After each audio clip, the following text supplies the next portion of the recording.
great. Okay, thank you. Thank you for the opportunity to speak with you today. I would first like to begin by acknowledging the land on which I speak and where I'm fortunate to work and play, which is the traditional land of the Mississauga, the Anishinaabe and the Haudenosaunee peoples. The purpose of my presentation is to provide a federal overview of MAiD in Canada, recent activities, and what is on the horizon. And I'd be happy to entertain questions after the presentation. I had hoped to be able to present the results of Health Canada's third annual report on MAiD, which originally was supposed to be released this week. However, due to unanticipated delays, the report is now expected to be released next week, mid to late next week, so stay tuned for that. Therefore, I'm not able to provide specific statistics, but can definitely refer to approximate numbers and general trends to provide you with some key information, basically a peek in anticipation of what you will see in more detail next week. I'm first just going to begin with a brief reminder of the legal snapshot with respect to MAiD in Canada. It may be helpful to recall that the legislative framework governing MAiD is shared between the federal and provincial governments. Federally, Parliament's responsible for criminal law, which is the foundation for the federal MAiD legal framework.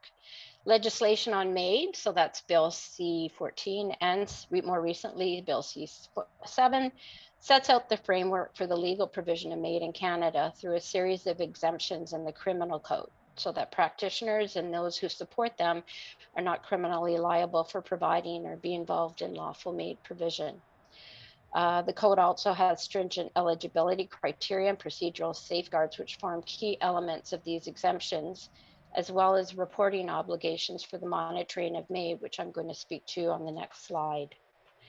Provinces and territories are obviously responsible for health service delivery, including organizing and funding access to healthcare services, including MAiD, regulation of health professionals, and enforcement, either at the professional discipline level or enforcement of criminal law. Therefore, PTs are responsible for the oversight of compliance with the law. In terms of federal responsibility for monitoring, the criminal code provisions on MAiD require the federal Minister of Health to make regulations respecting the collection of and reporting of information for the purposes of monitoring MAiD. So the first set and current set of regulations for monitoring MAiD came into force in November 2018. And the regulations require mandatory reporting by physicians, nurse practitioners, and pharmacists on MAiD assessments and provisions.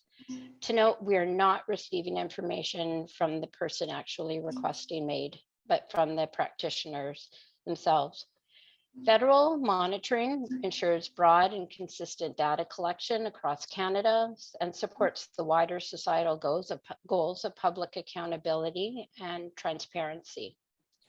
Health Canada receives data in one of two ways, either directly from practitioners and pharmacists who report through a secure online portal that we developed in partnership with StatsCan, or through an authority at the PT level that has been specifically designated to collect data from its providers and is responsible for forwarding that information to Health Canada.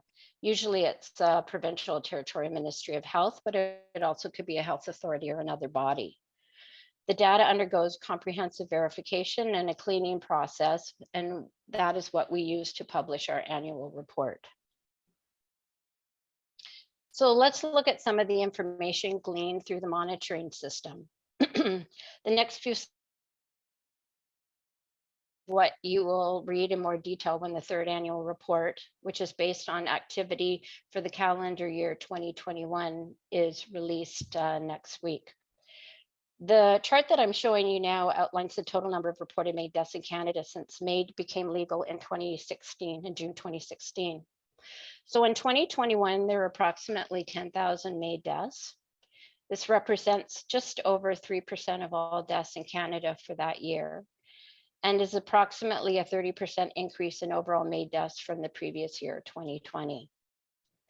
The small gray sliver at the top of the 2021 bar indicates those MAiD deaths that are attributed to persons whose natural deaths were not reasonably foreseeable, or I may refer to them in my presentation as non-RFND, which became legal in 2021 and accounts for just over 200 persons. And I'll speak more about this specific population in an upcoming slide. So with approximately 10,000 MAiD deaths in 2021, the overall number of MAiD provisions since MAiD became legal in June 2016 is about 30,000. There has been a steady growth, as you can see from the bar chart, of MAiD in Canada overall, and also among all the provinces. So let's take a look at who is receiving MAiD. The average age of MAiD recipients is just over 75 years old. There are slightly more men than women who are receiving an assisted death. Cancer is the most common medical condition, followed by cardiovascular conditions, and then respiratory and neurological conditions are about even. Just over 80% of persons receiving MAiD have accessed palliative care services prior to receiving MAiD. And just over 40% of persons who received MAiD were reported as requiring disability support services. And the majority, over 85% of these persons actually received those services. All the stats for 2021 that I've just mentioned are very similar to results that we have reported in previous years. So I said I'd mention briefly a little bit of information with respect to those persons who received MAiD whose natural death was not reasonably foreseeable. For 2021, we only have very preliminary information on MAiD recipients whose natural death was not reasonably foreseeable. Just a reminder that these individuals only became eligible as of the end of March 2021, and then the requirement of the procedural requirement for a minimum 90-day assessment period really meant that provision of MAiD to these individuals was really only permissible or possible kind of for the latter half of the year, as of like late June, early July. As previously mentioned, just over 200 MAiD recipients, or about 2% of all MAiD recipients in 2021, did not have a reasonably foreseeable natural death. The report will highlight a few key differences in this non-RFND population versus the profile of all MAiD recipients. For example, the main underlying condition noted for the non-RFND population is neurological. So conditions such as Parkinson's or MS instead of cancer. The average age of a non-RFND recipient is slightly younger. The use of palliative care service is lower. However, the use of disability support services is higher. Greater use of disability support services versus palliative care in this population is consistent with the differing nature of the main underlying condition in this population. More detailed information around non-RFND will be forthcoming in our annual report that will be released not next year, but in 2024, and I'll talk about that shortly. Since one of the areas of focus of this two-day meeting is on suffering, I did pull out the chart in the 2021 report that outlines the most common cited sources of suffering by individuals who receive MAiD. The loss of ability to engage in meaningful activities was the most common source of suffering noted, followed by the loss of ability to perform activities of daily living and inadequate control of pain or concern about controlling pain. These results are very similar to 2019 and 2020 and indicate that the nature of suffering that has led a person to request MAiD has remained consistent over the last 3 years. Now turning to who is providing MAiD and where. First, who. The total number of clinicians providing MAiD continues to increase. Almost 95% of all clinicians providing MAiD were physicians, and the remainder, of course, were nurse practitioners. Primary care physicians continue to provide the majority of MAiD procedures. Physicians provided just over 90% of all MAiD procedures during 2021, while nurse practitioners performed just under 10% of these provisions. Although the number of unique clinicians providing MAiD has increased year over year, the increase is far less than the increase in MAiD provisions year over year. One way the healthcare system has been addressing this mismatch is the frequency of MAiD procedures per clinician is growing. So more clinicians are doing multiple provisions, whereas in the early years, many clinicians were providing MAiD once a year. And where is MAiD being provided? Private residences continue to be the primary setting for the administration of MAiD in Canada, followed by hospitals, palliative care facility, and residential care facility. Only Quebec and PI tend to differ with greater proportion of hospital-based provisions. Since the MAiD legislation changed in March 2021, Health Canada has been working on amending our regulations in order to collect more information in line with the revised legislation. With the authority to collect more information, we'll be able to provide a broader picture. For example, there will be reporting on all requests for MAiD. They don't currently, we're only obligating requests that are written to be reported on. This will give us a better sense of how many persons request MAiD but do not proceed. For example, they are found ineligible, they withdraw their request, or they die from another cause prior to receiving MAiD. We will also be reporting on information related to a person's race, ethnic, Indigenous identity, or disability, as long as the person consents. And this information will inform whether there is any disproportionate uptake or access limitations with these populations. We'll learn about application of the procedural safeguards for the non-RF&D population. For example, the types of treatments or services that were offered to the requester by the MAiD assessor.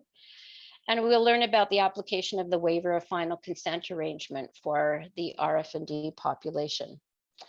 The anticipated timing in terms of the greater data collection reporting, we anticipate publishing the amended regulations this fall. As of January 1st, information collection will begin on these new data elements. We will have a full year of data collection for calendar year 2023. And then in summer 2024, we will publish our 5th annual report, which will have the broader information. Leaving the topic of data now, I'd like to highlight 2 recent federal activities addressing MAiD. First, the expert panel on MAiD and mental illness. When parliamentarians passed Bill C7 in March 2021, they agreed that mental illness would be permitted as an eligible medical condition for MAiD in 2 years' time. So that will be on March 17th, 2023. In order to elaborate the conditions under which such access would be provided safely and appropriately, federal ministers of health and justice were required to initiate an independent review. The expert panel was appointed in July 2021, and the report was recently tabled in May by Ministers Duclos and Lemaire. The panel report includes 19 recommendations providing guidance on the interpretation of MAiD eligibility criteria, the application of the legislated safeguards and assessment process, and advice to improve the functioning of Canada's MAiD regime more broadly. The panel did not see a need for additional legislative safeguards. Instead, they've outlined advice for the development of medical practice guidelines, not only for persons with a mental illness, but noted the broader application to complex chronic conditions. The government is carefully considering the panel's recommendations. Bill C7 also mandated a parliamentary review to take place on MAiD provisions in the law, and at a minimum, specifically address MAiD requests by mature minors, advance requests by persons with mental illness, the state of palliative care in Canada, and protection of Canadians with disabilities. The Special Joint Committee on MAiD was formed and has heard many witness testimonies and received almost 350 briefs. And I've noted during the roundtable today, many of you around as part of this meeting today have participated as a witness or submitted a brief to the committee. The committee just tabled an interim report on June 22nd that summarizes the views from witness testimonies regarding MAiD and mental illness, including citing the recommendations of the expert panel on MAiD and mental illness. The report does not include any recommendations at this point. However, a final report is to be tabled in October. However, the committee has also signaled a desire to hear from more witnesses, so timelines may slip on that. So where do we go from here? The federal government will continue to provide ongoing support to support the safe and consistent implementation of MAiD. We will consider the expert panel recommendations in light of mental illness becoming an eligible condition next March.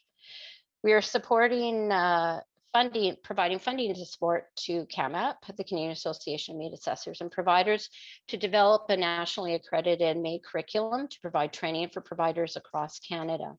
Modules will cover topics such as assessing capacity to give informed consent for vulnerability and navigating complex cases and conditions. The training program will help to ensure high quality MAiD services for Canadians and support the recruitment and retention of participating healthcare providers. Dr. Stephanie Green and Madeline Lee will be speaking about this initiative on Friday, I believe. Recognizing that there are limitations in the amount and type of data collected through the federal monitoring system, Health Canada will also be supporting research. In particular, there are information gaps on the range of views, attitudes about, and experiences of MAiD by various population groups through firsthand narratives, including the reasons and circumstances contributing to a request for MAiD. We're committed to meaningful engagement with Indigenous peoples on MAiD using a distinctions-based approach. We recognize that not everyone is ready or comfortable talking about assisted dying, and so we need to be sensitive to individual values and beliefs. We have begun reaching out to national Indigenous organizations like Inuit Tapirot Kinatami, ITK, Métis National Council, and Assembly of First Nations to start conversations about if, how, and when these conversations could take place. We also plan to begin outreach to self-governing and modern treaty nations this summer. And on the horizon, we will continue to monitor activities that could have an impact, a future impact on MAiD. For example, as I mentioned, the Special Joint Committee continues its work and will be submitting a final report sometime this fall. Also, Senator Wallin in the last parliamentary session tabled Bill S-248, which would permit advance requests for MAiD. It was, like I mentioned, it was introduced in the last parliamentary session and will likely return for discussion. And proposed changes to Quebec's Act respecting end-of-life care and other legislative provisions was introduced through Bill 38 in Quebec's last National Assembly. This bill included exclusions for persons with a mental illness and persons with a neuromotor disability, as well as permitting advance requests. We expect this discussion will resume in some form in the fall. So that concludes my presentation. I just have some my contact information there and some links to some key documents.